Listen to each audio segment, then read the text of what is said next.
Bonjour à vous, femmes de challenge. Alors, évidemment, nous sommes dans un contexte très particulier et ma vidéo va peut-être être un petit peu plus longue que celle que j'ai l'habitude. Aujourd'hui, en tant qu'entrepreneur, il est possible que vous posiez la question de savoir si effectivement c'est judicieux de promouvoir vos services et d'avoir des clients, de communiquer parce que finalement à quoi bon, et puis est-ce que c'est vraiment le bon moment. Vous vous dites peut-être, comme ce que j'ai entendu depuis les dernières semaines auprès de mes clientes et puis aussi de toutes les femmes entrepreneurs avec qui j'ai pu échanger, beaucoup m'ont parlé du fait qu'elles se sentaient comme un charognard ou un chacal, avec vraiment une image donc très très forte de finalement de ce que ça peut du coup vous imaginer aussi. D'un côté, on profite finalement des gens qui sont en vulnérabilité. Et donc je sais que de nombreux entrepreneurs aujourd'hui se trouvent dans cette situation. Évidemment, il y a d'autres choses, la peur de ne pas avoir de clients, de ne pas avoir de rentrée d'argent, donc il y a d'autres choses, mais ce sujet-là est vraiment présent depuis 2 semaines, et donc je voulais aborder celui-ci parce qu'il me paraît extrêmement important, encore plus dans cette période. Donc si telle est votre situation, je voulais vous apporter 3 choses. La première, c'est une mise en perspective. La deuxième, c'est une posture. Et la troisième, c'est vous donner des options. Voilà. Alors la première chose que je voulais vous partager, c'est au vu de ce que moi j'ai compris, de ce qui se passe, eh bien en fait nous sommes dans une période, comme le dirait Antoine, mon garçon de 12 ans, une époque, en fait on vit un moment historique. Donc de ce que moi j'en ai compris, nous avions jusqu'à présent la société de consommation qui donc a vraiment démarré après-guerre dans ce besoin d'avoir à manger pour tous. Donc il y a eu petit à petit de plus en plus une course au fait d'avoir rapidement de l'alimentation, des biens, et puis finalement, plus les années ont passé, la qualité n'était pas forcément au rendez-vous, et une course aussi aux prix les moins chers. Et au fur et à mesure des années, voilà, il y a eu de nombreuses personnes qui ont commencé à dire mais ça n'a plus de sens au vu maintenant qu'on n'en est plus à cette époque, et en étant en recherche de sens justement, en ayant l'envie de manger des bonnes choses qui soient écologiques, biologiques, donc écologiques aussi bien pour soi mais aussi pour les autres, et du coup dans cette envie d'avoir un travail qui a du sens, non plus nécessairement d'être dans cette rapidité de tout ce qui se passe ou d'avoir tout de suite. Donc il y a eu des mouvements de personnes, voilà, qui ont quitté les villes, qui ont quitté des emplois pour vraiment changer les choses. Et finalement, cette envie a augmenté, et il y a eu différentes initiatives mondiales, donc Greta Thunberg par exemple, mais il n'y a pas qu'elle. Et donc bref, cette volonté étant de plus en plus grandissante, mais finalement les personnes, les principaux acteurs qui pouvaient éventuellement amorcer le changement de façon plus grande, n'ont pas embarqué dans ce mouvement, et donc la vie nous voulant du bien, ou en tout cas c'est ce que j'ai intégré, même si elle nous met en face de nous des challenges justement pour accéder à du mieux, eh bien voilà, on a vécu ce qu'on a vécu récemment, et après avoir vécu la période de choc, eh bien nous sommes rentrés dans un processus de changement qui est en fait avec différentes étapes qui sont les mêmes pour le deuil, qui sont les mêmes quand on part en expatriation, qui sont les mêmes aussi par exemple quand on vit une séparation, quand on accouche, enfin vraiment il y a un changement de paradigme. Et là du coup il y a un changement de paradigme très très fort, très intense aussi, et donc je voulais juste vous mettre en perspective ces étapes qui peuvent peut-être déjà vous aider aujourd'hui. En tous les cas, ça a été le cas quand j'ai eu à le partager. Donc il y a la période du choc, où en fait il y a vraiment un stop par rapport à ce qui se passait avant. Et donc évidemment, ces étapes-là peuvent se jouer à titre individuel, mais là, très intensément, on le vit de façon mondiale. Donc après la phase du choc, il y a une phase qui s'ouvre, qui est la période d'adaptation. Donc ce choc a fait en sorte, puisque nous sommes à un moment où on change de paradigme, de absolument faire voler en éclats tous nos repères. Donc, c'est cette phase où on arrive, où en fait, finalement, on fait un deuil de notre vie d'avant. Donc, tous nos repères ont volé en éclats. Et donc, les premiers réflexes sont de revenir, quand on prend la pyramide de Maslow, aux premiers fondamentaux dont on a besoin, la sécurité, la santé. Donc, il y a des valeurs de famille et de retour à l'essentiel qui qui sont le ressort numéro un pour finalement atterrir alors que tout a volé en éclats. Et donc du coup, on est dans cette phase-là qui est aussi qui donne lieu à beaucoup de montagnes émotionnelles parce que forcément, on n'a pas de perspective et tous ces repères sont tombés. Donc, ce qui est important, c'est de rester bien calé sur ne serait-ce que les repères que nous avons déjà.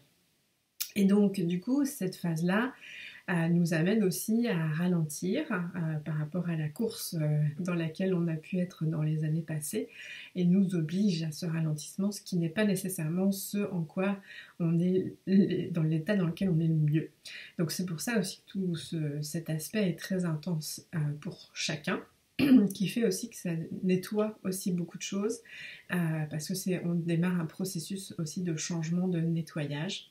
Donc voilà, cette étape d'adaptation, c'est vraiment donc retrouver sur ses bases, nettoyer ce qui doit être nettoyé, aussi bien en termes de croyances limitantes, peut-être ça fait aussi du tri dans notre entourage, ça fait du tri dans chez nous, enfin bref, voilà, il y a du nettoyage qui commence à se mettre en place, petit à petit bien sûr, et donc dans ce côté plus lent. Ensuite, il y a la phase d'intégration. Donc, bien sûr, on revient à la phase d'adaptation, c'est pas cloisonné. Et donc, dans la phase d'intégration, là, du coup, on monte dans la pyramide de Maslow. Donc, on a pu remettre nos bases. Et donc, là, on commence à plus prendre soin de soi. Mais c'est surtout parce qu'il y a de la perspective qui s'ouvre. C'est un peu, on voit la lumière au bout du tunnel. Donc, du coup, on est plus apaisé. On commence à pouvoir se projeter. Alors que la période précédente d'adaptation, on était en incapacité de se projeter, ce qui est potentiellement anxiogène. Et donc, dans cette phase-là, en fait, on commence à intégrer le changement petit à petit, donc on retrouve une meilleure énergie, un meilleur moral, progressivement. La dernière phase, c'est la phase où en fait le processus a fait son œuvre et nous sommes dans notre nouveau paradigme. Donc, pour certaines personnes, ce processus va prendre un temps de quelques mois, et d'autres personnes, ça peut leur prendre plusieurs années pour intégrer le changement dans lequel nous sommes actuellement. Donc je voulais vous mettre ceci en perspective, déjà peut-être pour vous rassurer que c'est un processus naturel, nécessaire et positif aussi, même si en chemin évidemment il y aura des moments difficiles, ça c'est évident, mais nous allons vers du mieux. La deuxième chose, c'est quelle est la posture. Donc je vais rester sur mon périmètre à moi, donc en tant qu'entrepreneur. En tant qu'entrepreneur, évidemment, cette période-là crée de l'anxiété potentiellement, puisque en fonction de la santé financière de votre entreprise, ou même si y a une bonne santé financière, forcément, ça crée le fait qu'il y a des événements qui s'annulent, des projets peut-être qui doivent du coup complètement être supprimés, et donc des revenus potentiels qui n'existeront peut-être jamais. Donc cette période vient aussi nous faire travailler sur la relation à l'argent, parce que souvent, en tant qu'entrepreneur, c'est beaucoup basé sur la liberté et la sécurité. Et donc là, en fait, on a un processus à travailler sur le fait que même si on n'a pas de rentrée nouvelle, on est quand même en sécurité et nous avons notre liberté. Donc ça, c'est la première posture, dans le deuxième point. Et là, dans ce deuxième point aussi, c'est de vous dire que... non, je vais aller comme ça. Donc ce point-là, c'est vraiment de traverser ce moment en y voyant aussi tous les cadeaux qui vous sont apportés dans ce processus de travail, puisque de toute façon, vous le savez sans doute, bien finalement l'entrepreneuriat est un chemin de découverte, de développement personnel. Donc pendant ce temps-là, vous voyez comment ça bouge pour vous au niveau de votre communication, ce que vous avez envie de communiquer, au niveau de vos propositions, de vos offres, mais aussi dans votre volet de comment travailler à la maison, comment être avec vos enfants, avec votre conjoint. Voilà, ça fait bouger les choses, et aujourd'hui c'est intéressant d'aller être encore plus en conscience de ce qui vraiment est important pour vous et ce que vous voulez voir évoluer positivement ou arrêter ou faire différemment. Le troisième point que je voulais vous amener, c'est que nous sommes dans une période où il est encore plus important que vous puissiez faire connaître vos services. Ce n'est pas parce que nous sommes dans cette situation que les problèmes que vous êtes en capacité de pouvoir aider n'existent plus, voire même au contraire. Je donne des fois l'exemple de, imaginons que des couples ne s'entendent pas, eh bien ça va être encore accentué du fait du confinement. Donc par exemple, si vous accompagnez des couples ou un des membres du couple à faire une réflexion sur leur communication pour trouver un meilleur relationnel, une meilleure communication, sachez que là, ils ont encore plus besoin de pouvoir vous parler. Donc savoir que vous existez, savoir quelles sont les offres que vous allez leur proposer pour qu'ils y aillent mieux. Si vous êtes décoratrice, par exemple, eh bien c'est aussi le cas, puisque en fait, en ce moment, peut-être que ces personnes qui envisageaient, parce qu'elles dorment mal, faire appel à vos services parce que vous avez des talents par rapport au feng shui, aux énergies, c'est encore plus le moment maintenant qu'ils puissent intervenir.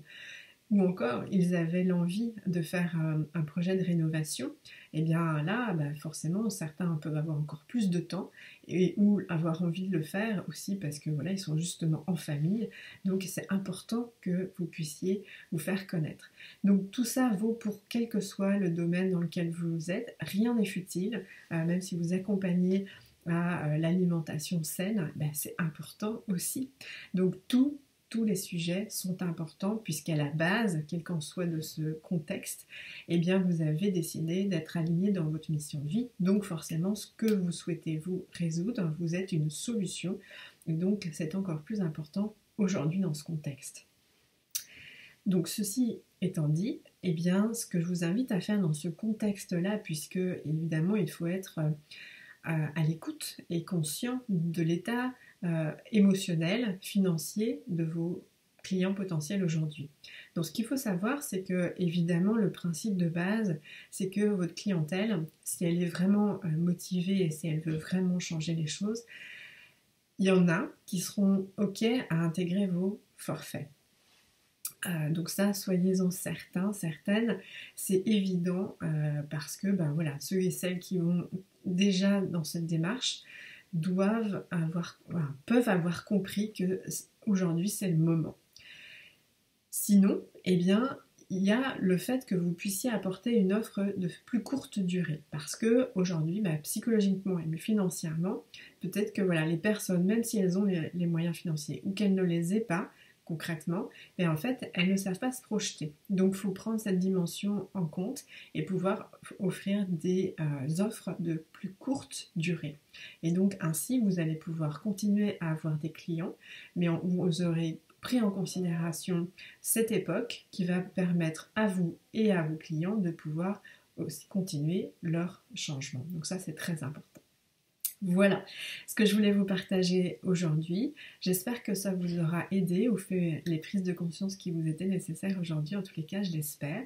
Et si vous considérez que cette vidéo vous a intéressé, vous a plu, eh bien n'hésitez pas à la partager. Je pense que c'est important que le message soit diffusé. Voilà, je vous dis à très bientôt. Au revoir.